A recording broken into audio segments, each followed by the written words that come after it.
अब आप जो 50 आदमी को जुटा के बैठे हैं तो आपका मन घबराने लगा।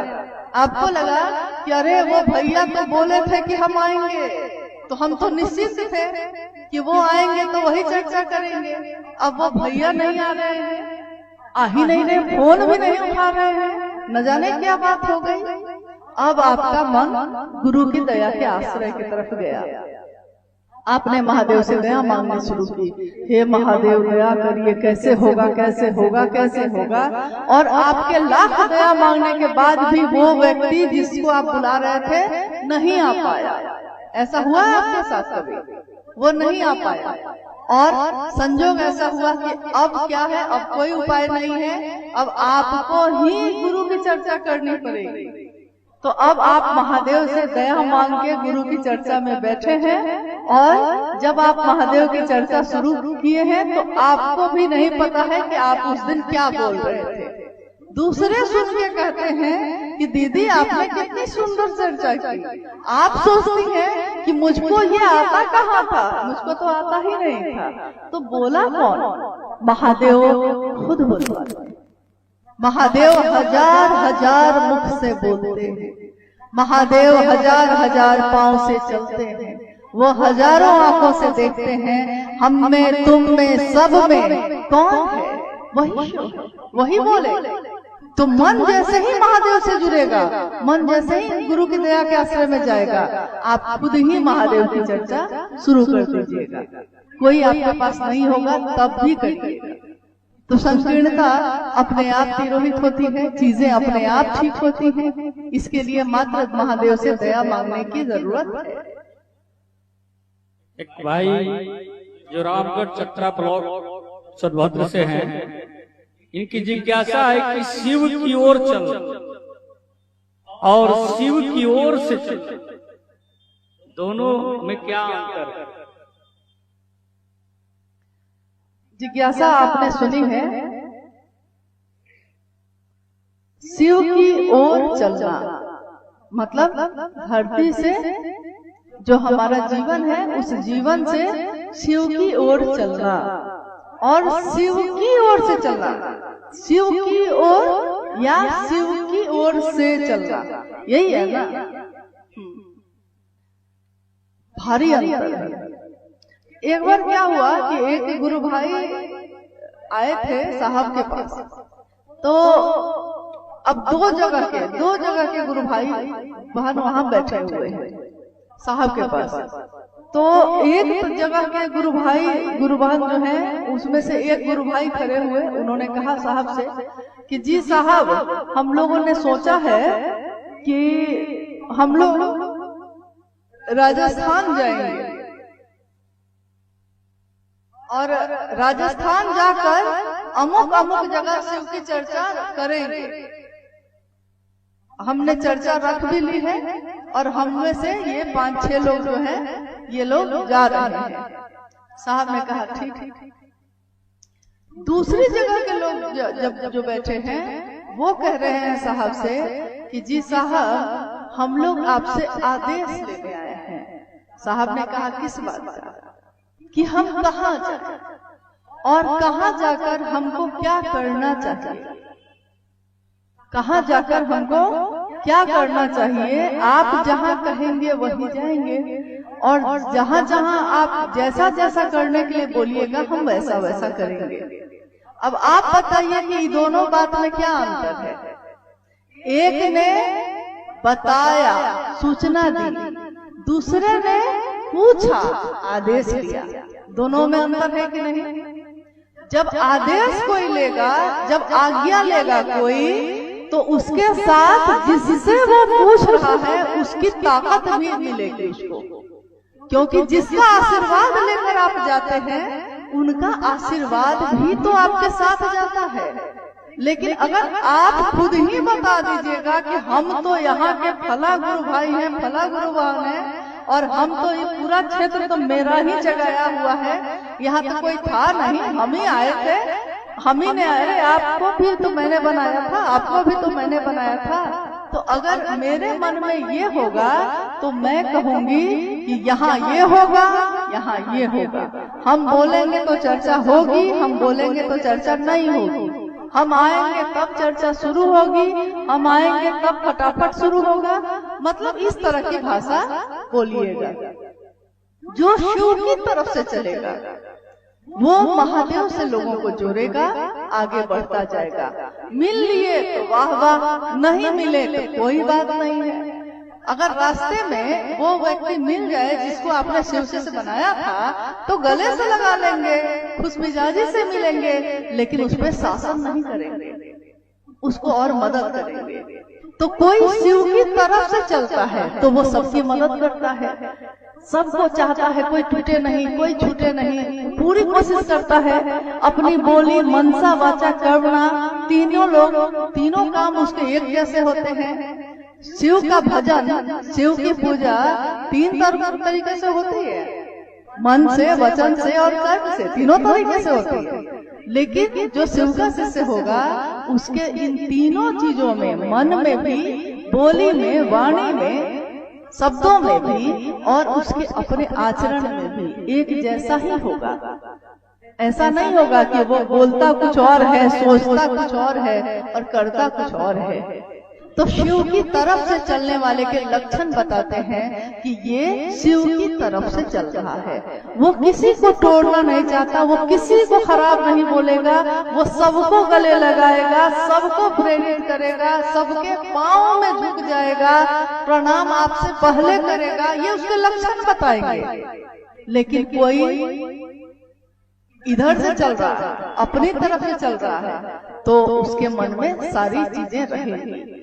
इसलिए कोशिश करनी है कि महादेव से दया मांगिए कि हम महादेव के तरफ से चल सके, शिव की ओर से चल सके, देख सके इस दुनिया को। इसीलिए साहब श्री ने आओ चले शिव की ओर कहा, आओ चले शिव की ओर, क्योंकि हमको सबने साहब से जब भी कहा तो साहब ने कहा आप दुनिया के तरफ से शिव को देखते हैं, मैं शिव की तरफ से दुनिया को देखता हूँ, तो मुझको कोई पराया नहीं लगता। आपकी पार्टी होती है अलग अलग, मेरी कहाँ कोई पार्टी है। आपका क्षेत्र है, ये क्षेत्र मेरा, ये क्षेत्र मेरा, मेरा कहाँ कोई क्षेत्र है, साहब का कहाँ कोई क्षेत्र है, और सब उन्हीं का। साहब की कोई पार्टी नहीं है, लेकिन सब उसी की पार्टी में है, उन्हीं की पार्टी में है। तो देखिए, जो महादेव की तरफ चलेगा वो शिव की तरफ से ही सोचेगा। वो सोचेगा कि मेरे गुरु के लिए क्या अच्छा है, क्या अच्छा नहीं है।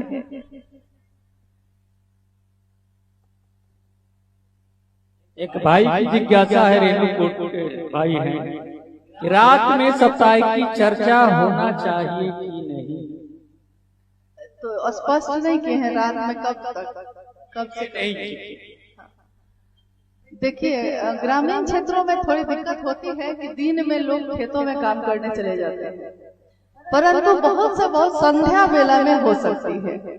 रात्रि कालीन में अगर एक ही घर में सारे लोग हैं, मान लीजिए मेरे घर के ही सारे लोग हैं, तो हम आधी रात में भी बैठ के कर सकते हैं। एक ही घर के लोग हैं, कोई बाहर से नहीं आया है, किसी को बाहर नहीं जाना है। परंतु अगर दूर दूर से लोग आने वाले हैं, गांव में भी उस छोर से आने वाले हैं, तो हमको किसी भी हालत में रात्रि कालीन किसी तरह की चर्चा नहीं करनी चाहिए। ये साहब श्री का अनुरोध भी है और निर्देश भी है। और मेरा कहना है कि जो शिव के शिष्य हैं उनको साहब श्री का निर्देश जरूर मानना चाहिए। इसी में हमारी भलाई है, हमारी सुरक्षा भी है। सुरक्षा इस तरह है कि कोई भी गुरु भाई या गुरु बहन दिवा काल में यानी दिन के समय में ही सुबह से लेकर शाम के बीच में कभी भी शिव की चर्चा कर सकता है। किसी भी समय में अपने अनुकूल से वो रख सकता है। हालांकि जब गर्मी आती है, जैसे कि अभी आने वाली है, मई और जून में काफी भीषण गर्मी होती है, लू चलने लगती है, तो साहब ने हमेशा कहा है कि बाहर की खुली चर्चाएं आप उस समय रोक दीजिए, घरेलू चर्चा आप कर सकते हैं। साप्ताहिक चर्चा के समय में भी परिवर्तन कर सकते हैं। जो पहले 2 बजे से करते थे आप 3 बजे से या 4 बजे से कर सकते हैं। ज्यादा गर्मी का समय हो तो 4 से 6 कर सकते हैं, लेकिन उसके बाद रात होने से पहले चर्चाएं खत्म हो जानी चाहिए ताकि लोग अपने घर सुरक्षित पहुंच जाए। किसी हाल में कोई शिव का शिष्य ऐसा नहीं करेगा जैसा साहब श्री ने उसको करने के लिए नहीं कहा। एक भाई की जिज्ञासा है, प्रदीप जी हैं गुरु भाई, कि चर्चा के दौरान कैसे मंच बनाए साप्ताहिक। अच्छा, साप्ताहिक की चर्चा में मंच कैसे बनाए? जिस तरह हमारा मन ही शिव का आसन होता है। शिव कहाँ बैठेंगे? तो मेरे मन में बैठेंगे। तो क्या मन को हम कभी इतना बड़ा मंच बनाते हैं? उसके लिए नहीं बनाते। तो साप्ताहिक चर्चा घरेलू ज्यादा होती है। साप्ताहिक की चर्चा कभी कभी सार्वजनिक जगह पे भी होती है, जैसे गांव के बीच में अगर कोई बड़ा सा पेड़ है तो उसके चबूतरे पे भी होती है। कभी कभी अगर किसी शहर में अगर आप हैं तो किसी घर में भी होती है, किसी गुरु भाई गुरु बहन के घर में, या फिर कोई भी ऐसी जगह किसी मंदिर के चबूतरे में होती है। तो साप्ताहिक की चर्चा अमूमन ऐसी जगहों पे ही होती है। आपने पूछा है कि क्या वहाँ चादर बिछानी चाहिए, ये पूछा है ना। मंच बनाना मतलब चादर बिछाना ना, मतलब वहाँ तो कोई मंच बनाने की जरूरत है नहीं। किसी किसी घर में चौकी लगी हुई है, तो मान लीजिए कि अगर 50-100 लोग आ गए हैं, 50 से ज्यादा लोग आ गए हैं, तो बाकी सारे लोग दरी पे बैठते हैं, बोरा पे बैठते हैं, प्लास्टिक पे बैठते हैं, चादर पे बैठते हैं। और जिनको हम लोग बुलाते हैं उनको अगर चौकी है तो आप चौकी बिछा सकते हैं, उस पे बारी बारी से बुला के चर्चा करा सकते हैं। अगर नहीं है तो नीचे बिछा सकते हैं। अब कहीं कहीं ये बात आती है कि लोग पूछते हैं कि हम जहाँ बैठे हैं वहीं से क्यों नहीं कर सकते हैं। तो होता क्या है कि अगर आप बैठे हैं भीड़ में और आप जहाँ बैठे हैं वहीं से बोलिएगा तो सारे लोगों को घूम घूम के आपको देखना पड़ेगा। स्वाभाविक है ना, ये तो एक अनुशासन जैसा सिस्टम में नहीं लगेगा, देखने में थोड़ा ठीक नहीं लगेगा। इसलिए अमूमन हम लोग कोई चादर बिछा देते हैं कि भाई बारी बारी से गुरु भाई गुरु बहन उस पे जाके बैठते हैं, चर्चा या भजन करते हैं, और इसमें कोई दिक्कत भी नहीं है। ये आप कर सकते हैं, इसमें कोई दिक्कत किसी को नहीं है। चादर, दरी, बोरा, पुआल सबके पास है। कुछ नहीं तो घास तो है, घास का मैदान तो है, तो सबके पास धरती तो है ना, कि धरती भी हट गई है। कुछ नहीं मिलेगा तो धरती बिछा लेंगे, आकाश ओढ़ लेंगे, और क्या करेंगे। उन्हीं की जिज्ञासा है, शिव चर्चा में क्या पूजा पाठ की भी जरूरत है? देखिए, शिव चर्चा ये सब ही बताता है कि इसमें जो कर्मकांड वाले पूजा पाठ है इसके लिए कोई जरूरत नहीं है। कर्मकांड का पूजा मतलब क्या, कि जिसमें तस्वीर होना जरूरी है, जिसमें फल रखना जरूरी है, या अगरबत्ती दिया जलाना जरूरी है। शिव चर्चा में इसकी कोई जरूरत नहीं है। इसलिए नहीं है कि कोई गुरु भाई गुरु बहन हमारे आपके बीच गरीब से गरीब भी है, और अगर वो गरीब से गरीब है तो उसके पास इतना हो कि वो अगर चाहे शिव चर्चा करना तो वो कर सके। ऐसा ना हो कि वो शिव चर्चा करना चाहे लेकिन उसने देखा है कि आपके यहाँ तो खीर पूरी बन रही है, आपके यहाँ तो पूरी सजावट है, आपके यहाँ तो पूरा पूजा पाठ और आरती चल रही है, मेरे पास तो खाने को रोटी नहीं है, तो मैं शिव चर्चा कैसे करूँगा। अगर ये 2 तरह का हो जाएगा तो किसी के मन को चोट लग सकती है। इसलिए साहब श्री ने कभी नहीं कहा, हाँ अगर किसी ने रख दिया, किसी ने तस्वीर लगा दी है तो उसको हटाने के लिए मत बोलिए, उसने आखिर तस्वीर भी लगाई है तो महादेव की ही लगाई है। कोई कोई होते हैं जो जाके कहते हैं अभी हटाइए, अभी हटाइए, तो ऐसा हम लोग को नहीं करना चाहिए। बोली में नम्रता रखिए, सही बात को बोलने का भी तरीका होता है। अपने मुंह को खराब किया है अगर आपने, तो आपने किया है, दूसरे का मुंह खराब नहीं हुआ। आपने किसी से खराब से बात की है तो पहले खराबी आपके अंदर पैदा हुई है। इसलिए कोई सही बात भी कहनी है तो उसको समझाने का एक तरीका होता है। तो किसी ने तस्वीर अगर रख दी है, अब किसी के घर में जन्मदिन है, ऐसा होता है, तो हम सभी शिव शिष्य हैं, तो अब मेरे बेटे का जन्मदिन है तो हम क्या करें, तो हम उस दिन भी पार्टी नहीं करते, अब हम लोग शिव चर्चा ही करते हैं। तो अब शिव चर्चा करते हैं लेकिन बेटे का जन्मदिन भी है, तो हम देखिए जरूरत के अनुसार, स्थान के अनुसार हम लोग अपना व्यवहार परिवर्तित करते हैं। लचीलापन है इसमें, बहुत कड़ा नहीं है। शिव शिष्यता इतनी कड़ी चीज नहीं है कि कोई टूट जाएगा। तो अब अगर उसने प्रसाद चढ़ा दिया है घर में, पूजा घर में, और कह रहा है कि मेरा बेटा का जन्मदिन है, आप लोग थोड़ा प्रसाद खा लीजिए, तो खा लीजिए, अपने ही गुरु भाई गुरु बहन का है।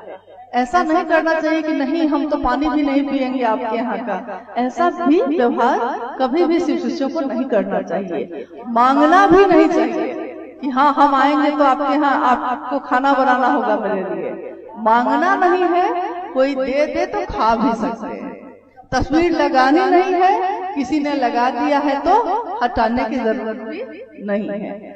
ठीक, हाँ, आरती वगैरह के लिए हम लोग मना करते हैं, इसलिए क्योंकि ज्यादा संख्या में अगर लोग रहते हैं तो सारे लोग आरती लेने लगते हैं। महादेव की चर्चा से ध्यान हट के आरती पे चला जाता है, और कभी कभी साड़ी में या आग भी लग जाती है। कभी बच्चे के आंख वगैरह में भी पड़ गया था। नेपाल में एक बार एक बच्चे को गोद में लेके, और वहाँ के गुरु बहन जो थी वो आरती कर रही थी, भीड़ थी, सारे लोग आरती लेना चाहते थे, उस बच्चे की आंख में बत्ती गिर गई, काफी दिक्कत। साहब ने कहा कि जो भी मैंने नहीं कहा आपको करने, अगर आप जबरदस्ती करते हैं तो आपको इसका कोई न कोई परिणाम मिलेगा, इसलिए आप ऐसा मत करिए, मैंने आपकी सुरक्षा के लिए ही ऐसा कहा है।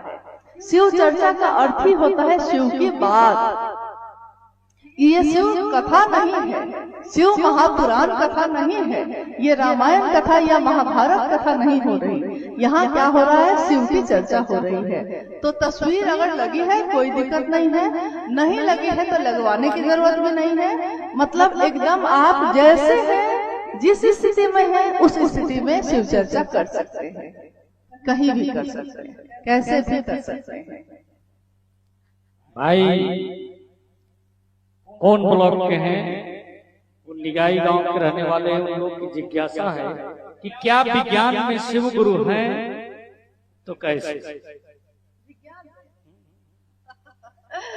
जिज्ञासा तो भारी भारी है। क्या विज्ञान में यानी साइंस में, क्या विज्ञान में शिव गुरु हैं? विज्ञान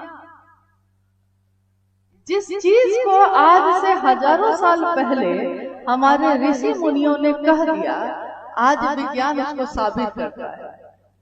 तो कैसे कहा जाए कि विज्ञान बड़ा है या आध्यात्म बड़ा है? क्योंकि आध्यात्म में जो चीजें घटित हो जाती हैं उसकी खोज करता है विज्ञान। विज्ञान पहले खोज करता है और तब विश्वास करता है। आध्यात्म विश्वास करता है और उसको जान लेता है। अब रही बात है शिव गुरु की, तो शिव की बात, शिव की इच्छा, मैंने अभी आपसे कहा कि शिव की इच्छा हुई और सृष्टि बनी। तो देखिए विज्ञान क्या कहता है और आध्यात्म क्या कहता है। आध्यात्म कहता है कि शिव की इच्छा हुई और सृष्टि बनी। तो शिव की इच्छा जो हुई तो तरंग पैदा हुई, अघोर थे शिव, पूरे तरह अघोर, कहीं कोई तरंग नहीं, कहीं कोई हलचल नहीं। लेकिन जैसे ही इच्छा पैदा हुई तो तरंग पैदा हुआ, करंट पैदा हुआ, वेव पैदा हुआ, उतार और चढ़ाव पैदा हुआ। तो आकाश बना, फिर हवा, फिर अग्नि, फिर जल, फिर पृथ्वी बनती चली गई। लेकिन जब शिव ने इच्छा की और सृष्टि बनी, तो जो इच्छा करेगा और बनेगा बीच में कुछ समय रहेगा कि नहीं? कुछ भी तो होगा। इच्छा पैदा होने में और सृष्टि के बनने में कुछ तो होगा। मैंने कहा रुकिए, तो मैंने जो कहा रुकिए इस माइक पे कहा है तो ये जो आपके कान तक गया है, तो माइक की आवाज आपके कान तक जाएगी, इसमें थोड़ा सा समय तो रहेगा ना। तो वो जो आवाज हुई, जो ध्वनि हुई, जो तेज आवाज हुई शिव की इच्छा और सृष्टि के बनने के बीच में, उस आवाज में जो सुनाई देता है, जो ध्वनि है, वो कैसी है? तो कहा गया कि आ ऊ मा। ये आवाज कैसी है? जब एक साथ सुनते हैं तो ये आवाज होती है ओम। इसीलिए ओम को ध्वनि का शब्द कहा जाता है, ध्वनात्मक शब्द है ये। प्रणव मंत्र भी कहा जाता है। प्रणव यानी जहाँ से पैदा हुआ। शिव का प्राण मंत्र नमः शिवाय को कहा जाता है। कैसे? क्योंकि जैसे ही धरती पैदा हुई, जैसे ही आकाश बना तो शब्द बना। आकाश में 5 ज्ञानेंद्रियों में एक ही ज्ञानेंद्रिय काम करती है, सुन सकते हैं। तो आकाश में सबसे पहले बना शब्द। तो शब्द जो बना, ओम जो ध्वनि थी, वो जो प्रकट हुआ तो बना नमः शिवाय। इसलिए नमः शिवाय ओम का प्रकट रूप माना जाता है। नमः शिवाय शिव का प्राण मंत्र भी माना जाता है। शिव के प्राणों से निकला जो, तो शिव का प्राण मंत्र हुआ, पहला मंत्र हुआ। तो जब कोई पहली बार कुछ बनेगा, शिव से बनेगा। जैसे शिव से वीरभद्र पैदा हुए, तो वीरभद्र ने सबसे पहले शिव को प्रणाम किया। तो नमः शिवाय जब शिव से पैदा हुआ, तो नमः शिवाय यानी शिव को प्रणाम। धरती ने पहली बार क्या किया? शिव को प्रणाम। तो नमः शिवाय प्राण मंत्र कहा गया। अब ये कहता है कि शिव गुरु बड़े हैं कि विज्ञान, यही ना? विज्ञान में शिव गुरु है। अब देखिए, विज्ञान ने बहुत दिन बाद इसको साबित किया कि एक थ्योरी होती है, big bang theory. Big bang theory का अर्थ होता है कि कभी एक बहुत पावर, बहुत शक्ति एक साथ थी, उसमें विस्फोट हुआ, और उसमें जो विस्फोट हुआ तो जो आवाज हुई, उस आवाज के बाद धीरे धीरे सृष्टि बनने लगी है। विज्ञान ने इसको अभी तक साबित आधा किया है, अभी और साबित करना बाकी है। लेकिन हमारे पूर्वजों ने तो इसको बहुत पहले से कह दिया। तो विज्ञान में शिव गुरु जो है, शिव भगवान, कॉस्मिक ऊर्जा जिसको कहा जाता है, पूरा का पूरा ऊर्जा का केंद्र जिसको कहा जाता है, वो शिव जो है, उनसे विज्ञान है, विज्ञान से शिव नहीं। विज्ञान जो आज साबित करेगा कि हवा है, जैसे ये धरती जिसपे हम आप बैठे हैं, मिट्टी है। एक मिट्टी की परत आप जानते हैं कितने समय में बनती है? एक मिट्टी की परत करोड़ों वर्षों में बनती है। मिट्टी का एक कण भी वैज्ञानिक आज तक बना नहीं सके, आर्टिफिशियल बना सके, मिट्टी नहीं बना सके। जल आर्टिफिशियल बना सके, लेकिन जल नहीं बना सके। हवा सिलेंडर में कैद कर सके, लेकिन गैस बना नहीं सके। गैस को कैद करना, सिलेंडर में कैद कर लिया गया या ऑक्सीजन कैद कर ली गई, लेकिन कोई बना नहीं सका उसको। आकाश गैसों का समूह है, लेकिन उसको कोई विज्ञान बना नहीं सका। तो शिव तो पूरा का पूरा आध्यात्म है। शिव आध्यात्म के आकाश और क्षितिज दोनों है। तो शिव से विज्ञान है, विज्ञान शिव से ही है।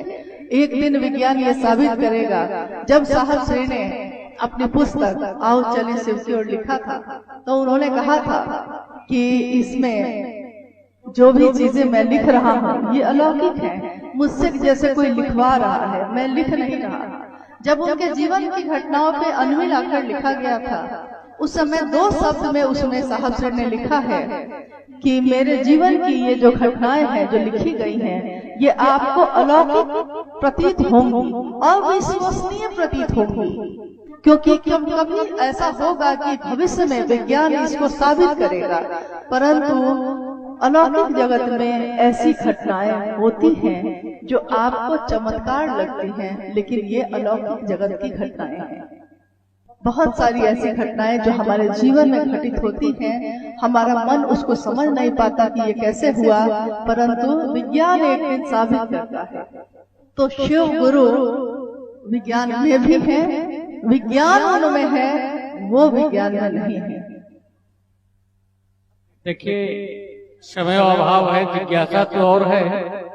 मैं आग्रह करूंगा कि आप लोग साहब की पुस्तक को पढ़े। आओ चलिए शिव की ओर, दीदी को लौटना भी है। कुछ लोग, बहुत लोग नाम भेजे हैं जिनकी घोषणा मंच संचालक ये कह रहे हैं कि दीदी से ही करवा दिया जाए, तो मैं दीदी से अनुरोध करूंगा।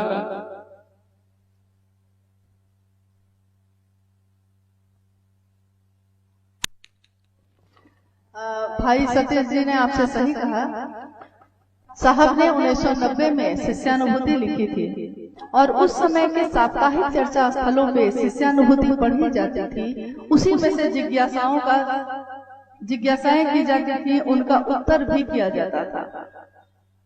तो मेरा निवेदन होगा आप सभी से कि आपके यहाँ जो साप्ताहिक चर्चा चलती है उस पे अगर शिष्यानुभूति नहीं है, तो अगर आप में से कोई गुरु भाई गुरु बहन मुख्यालय रांची जाते हैं तो आप उपवन से उसको प्राप्त कर सकते हैं, ले सकते हैं। उसके लिए कोई पैसा नहीं लगता, लेकिन अपने चर्चा स्थल पे आप उसको जरूर रखिए, उसको पढ़िए। साहब की पुस्तक है और साहब के जीवन में लिखी हुई पुस्तक है, अनमिल आखर और आओ चले शिव की ओर। तो मेरा अनुरोध है आपसे कि आप कोशिश करिए कि आप इन पुस्तकों को पढ़ सकिए। जब हम कोई किसी को अपना बनाते हैं तो हम उसके बारे में ज्यादा से ज्यादा जानना चाहते हैं। जब मेरे गुरु शिव होंगे तो हम उस शिव के बारे में जितना जानना चाहते हैं जानने की कोशिश करते हैं। आओ चले शिव की ओर की पुस्तक हमको शिव के तमाम पहलुओं से रूबरू कराती है, मिलवाती है। साहब श्री ने उसमें सिंधु घाटी सभ्यता से लेकर साहब के द्वारा जो महादेव को गुरु बनाने की बात हुई वहां तक की अपनी यात्रा पूरी की पूरी लिखी है। उसमें पुराणों में शिव या महाभारत में रामचरितमानस में शिव कहाँ कहाँ है, कहाँ उनके गुरु स्वरूप की बात की गई, कैसे की गई, और जितने तरह की बातें जिज्ञासाएं हो सकती हैं उन सब का समाधान उस एक पुस्तक में है। तो मैं जरूर कहूंगी कि अगर आप अपने जीवन में उसको पढ़ सकिए तो जरूर पढ़िए। जब साहब श्री ने उसको लिखा था कोरोना काल में, तो उन्होंने कहा था कि अगर मेरे पास पैसे होते, क्योंकि उनके पास जो पैसे होते थे तो वो तो ऐसे ही खत्म कर लेते थे, किसी को दे दिए, किसी को ले लिए, कुछ ऐसा हो गया, तो उस पैसे से बहुत जीवन चलता था, बहुत कुछ नहीं हो सकता था। साहब श्री ने कहा अगर मेरे पास पैसे होते काश, तो मैं इस किताब को सोने से मढ़वा के रखता। और उस दिन से मेरे मन में ये होता है साहब ने ये बात कही है तो हमको इसको पूरा करना ही चाहिए। साहब की बोली हुई बात है, ये पूरी होनी ही चाहिए। तो उन्होंने कहा था कि इस किताब को मैंने लिखा नहीं, किसी ने लिखवा दिया है मुझसे, और मैंने सोचा नहीं था कि मेरे मन में जो बातें थी, जो मैंने सिर्फ शिष्यों के लिए चाहा था, मैंने सब लिखा है। आप जरूर उसको पढ़िए, नहीं पढ़ सकिए साहब की चर्चाओं को सुनिए। सुनने के लिए बहुत सारे चर्चाएं वीडियो में उपलब्ध हैं, सुनिए। सुनने से भी हमारे रास्ते साफ होते हैं। शिव के शिष्य की वाणी सुनने से भी हमारे जीवन का कल्याण होता है। तो आप उनकी चर्चाओं को भी जरूर सुनिए। आप अन्य लोगों की सुनते हैं, मेरी सुनते हैं, उनके सुनते हैं, उनके सुनते हैं, परंतु हम सब की बात साहब की ही बात है। साहब की ही बात हम भी दोहराते हैं। अगर मूल चीज को पकड़ ली जाए तो इससे सुंदर बात और कुछ नहीं हो सकती। एक जिज्ञासा आई है कि महारानी सीता की धरती पे आपका स्वागत है। जानना चाहता हूं कि आध्यात्मिक जागरण एवं धार्मिक जागरण में क्या अंतर है? शिव की शिष्यता क्या है? शिव की शिष्यता एक जागरण है व्यक्ति के आध्यात्मिक और मानसिक दोनों तल का। आध्यात्मिक तल का अर्थ होता है कि ईश्वर से, जीव से शिव हो जाने का रास्ता। आध्यात्मिक तल यानी आध्यात्म मैं कौन हूँ, कहाँ से आया हूँ, इसको जानने की उत्कट अभिलाषा पैदा होती है। और मानसिक जागरण, धार्मिक जागरण, इसमें जिज्ञासा है धार्मिक जागरण। तो धार्मिक जागरण का अर्थ अगर आपने मजहब से लगाया है, अगर आपने संप्रदाय से लगाया है, तब तो अलग अलग तरीके का हो सकता है। हिंदू, मुस्लिम, सिख, ईसाई सबके अपने अपने तरीके हैं जागरण के। परंतु अगर आपने धर्म, जो सचमुच मूल में जो धर्म धारण करने योग्य धर्म का मतलब है, तो ये मानव का मानव से प्रेम होना ही है। ये शिव के शिष्यों का पूरी धरती के प्रत्येक व्यक्ति से प्रेम होना, शिव की शिष्यता में उसको शिव की ओर बढ़ाना, यही है और कुछ भी नहीं है। पढ़ देते हैं क्योंकि फिर आवाज कम। एक जिज्ञासा आई है, माला पर गिनती में प्रणाम करना, टुकड़े टुकड़े में प्रणाम करना एवं अजपा जप के माध्यम से प्रणाम करना, तीनों में क्या अंतर है? माला पे जप करना यानी मंत्रानुक्रम से होगा, सांस का उससे कुछ लेना देना नहीं होगा, मंत्रानुक्रम से होगा। टुकड़े टुकड़े में करना यानी जितना मेरा मन जितनी देर महादेव पे टिके उतनी देर आप उसको प्रणाम कर लीजिए। और अजपा जप यानी सांसों के माध्यम से आप अहर्निश शिव को प्रणाम कर सकते हैं। सांसों की माला पे जपलू में शिव का नाम, सांसों की माला पर श्वास श्वास में नाम ले, वृथा श्वास मत खो, ना जाने इस श्वास का फिर आना हो ना हो। हर सांस में उस शिव का नाम ले सके, शिव का प्राण मंत्र जो नमः शिवाय है उसका उच्चारण कर सके, उसको अनुभूत कर सके, इसकी कोशिश करनी है। जिज्ञासाएं बहुत सारी आई है और मुझको लगता है कि शिव शिष्य होने की घोषणा भी आई होगी। शिव शिष्य बनने की घोषणा के लिए भी बहुत सारे नाम आए हैं। जिज्ञासा बहुत सारी है, बनो तो शिव, रहो तो शिव और जियो तो शिव। साहब श्री का कथन है, माँ दीदी नीलम आनंद जी की ममता ये पुकार के कहती है। और साहब का ये कथन ये कहता है कि बनना ही चाहते हैं, कोई डॉक्टर बनता है, कोई इंजीनियर बनता है, कोई मास्टर बनता है। अरे बनना ही है तो सबसे सुंदर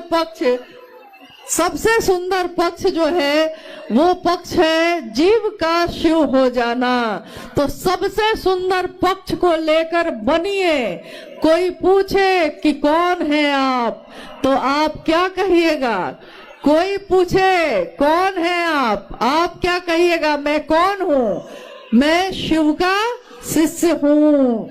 कोई पूछे रहते हैं कैसे रहते हैं, तो कहिए कि मैं पीता वारी प्रपातों पे, मैं सोता चट्टानों पे। जैसे शिव बैठे हैं चट्टानों पे, जैसे शिव न्यूनतम व्यवस्था में भी सुखी रहा जा सकता है सिखाते हैं। जो तीनों लोगों का वैभव देने वाले शिव है वो सिखाते हैं कि न्यूनतम व्यवस्था में भी सुखी रहा जा सकता है। जियो तो शिव, जियो यानी जीवन को जीने की कोशिश करिए। मौत तो आनी ही है, एक दिन आके रहेगी।